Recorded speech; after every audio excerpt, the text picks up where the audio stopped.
Pardon the interruption, but I'm Mike Wilbon. Tony, are you refreshed after our 3-day weekend? I'm Tony Kornheiser. We had a 3-day weekend. That's why nobody was here yesterday. Maybe they were afraid of all the snow that you promised me was going to come. You promised me 2 days in a row. No. You and the Capital Weather Gang. Let me just say this. Before you malign the Capital Weather Gang, who will sue you for everything you are wearing, they are very reticent to go with big numbers. They say, here are the numbers that the models are projecting, but we're 5 days out, we're 4 days. So now they're saying it's like little to no, well, if you live in North Carolina, apparently so. So if you buy a house today in Asheville, you're going to get it. Welcome to PTI, boys and girls. In today's episode, the NBA tries a new All-Star format. Rafael Devers wants to stay at third, and Trevor Lawrence don't want to be a Steeler. But we begin today with the final game now set in the NHL's Four Nations face-off. It will be the United States and Canada, a rematch from last Saturday night when the U.S. won. That punched their ticket. Notice I said punch to those who watched it. Good job. Canada got in by beating Finland yesterday. The game will be Thursday night in Boston. Wilbon, what sort of a moment is this for hockey? It's a kind of a cool thing in that it's a new moment. I mean, so many things in sports are great when they are of tradition. And there's a connection, and it goes back years, if not decades, half centuries, stuff in baseball. This isn't that. This is just fresh out of nowhere. Yeah. And it's very cool in that way. I guess it can still be organic even though it's new. I don't want to see any punches. If anybody throws a punch on either team, anybody named Kachuk wants to throw a punch, you're out. You're done. It's like the Olympics. Get out. The hockey, the competition, the skill level is great enough. The fervor, the hitting, which there was so much of legitimate, clean hitting in the rest of that game after the fighting. If there's fighting, you're done. But the rest of it, goodness, out of nowhere. I don't want to get carried away here. Yeah. Because this is an invention to prop up a sagging All-Star game. This is an exhibition. And we don't know if they're ever going to have it again. But I watched Saturday night, and I am sure of what I'm going to say now. You and I, we undersold it. Because we sat here on Friday, and both of us said, it doesn't feel like it's going to come up to the level of a Game 7, any Game 7. It surpassed every Game 7 except a Stanley Cup final Game 7. In terms of hitting, in terms of passion, when I watched this game and I saw the intense passion that every player out there was using, and drawing from himself. When I saw the Kachucks deliberately get in those fights before they even dropped the puck to open the game. When I saw McDavid get the first goal and then get plastered every time he touched the puck and cleanly, I understood this was special.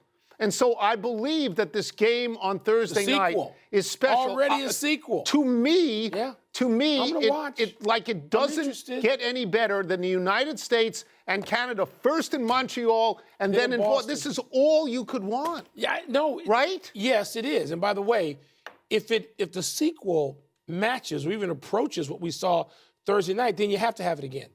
You have to have it again now. You can't go back to shirts and skins in an All-Star game. Nobody wants to see that. No, they want to see this. Okay. They want to see you wearing the jersey from your country. It's a big deal. I can't. You bought in like I did. I'm a little more skeptical than you. I was wrong. Just because I think that things have to bake for a while. They do.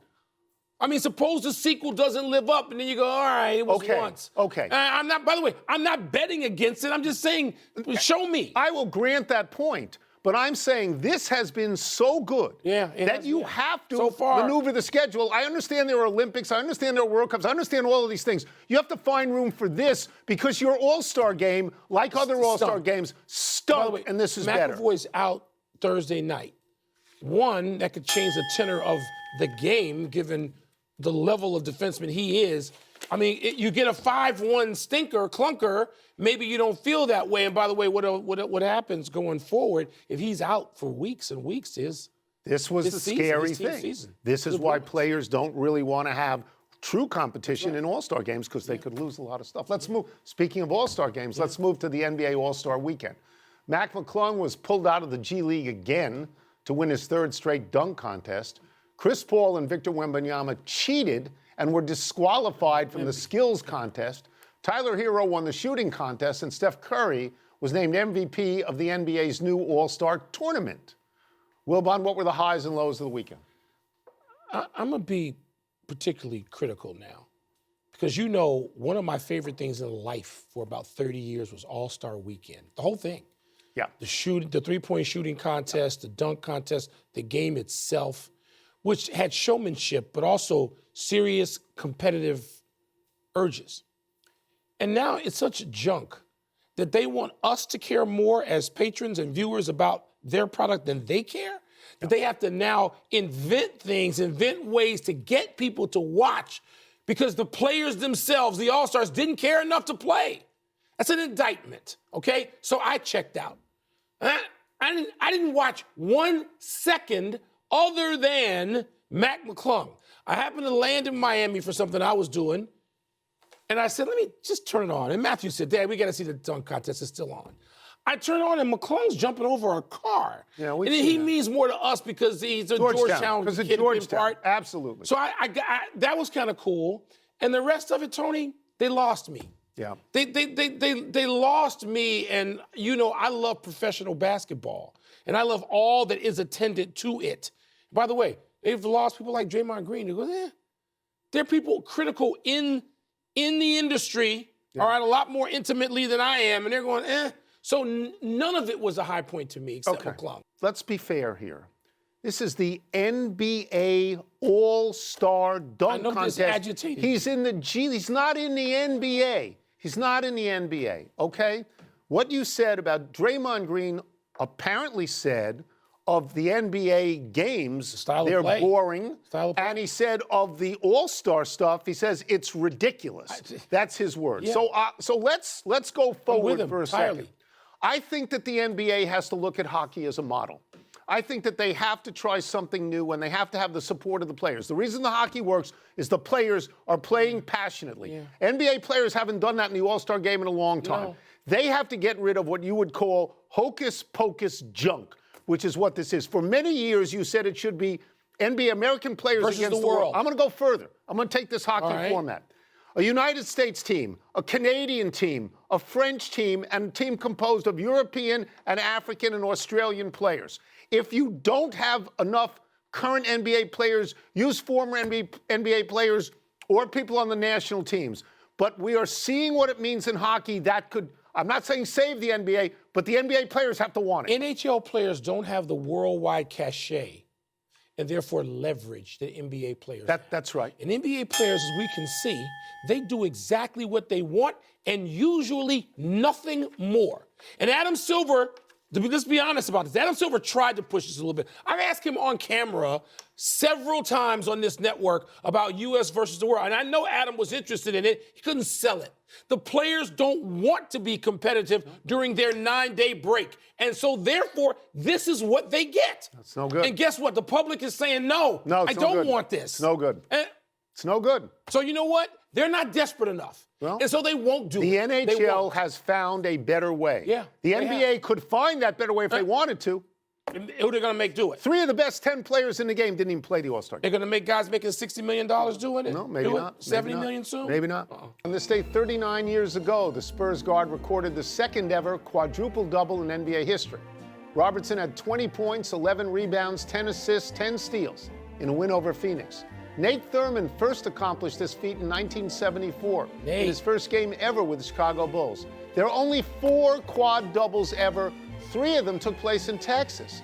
Houston's Akeem Olajuwon had one in 1990. David Robinson of the Spurs had one in 1994.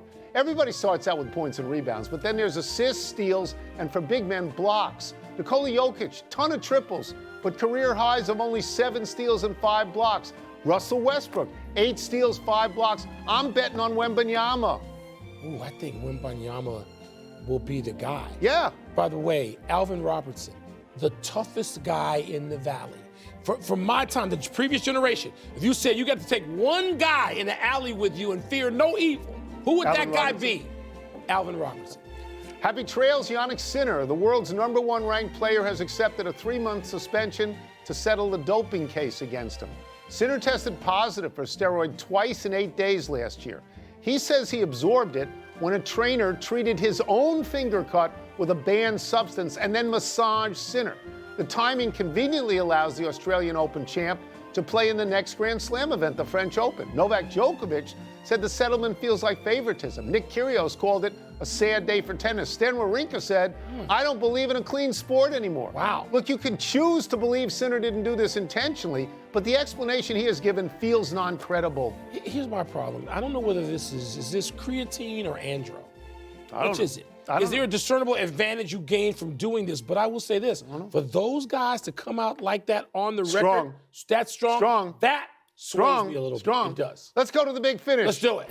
Your pal William Byron won his second straight Daytona 500 after a final lap crash. Your thoughts? Went from 9th to 1. I know there were people falling out because of the crash.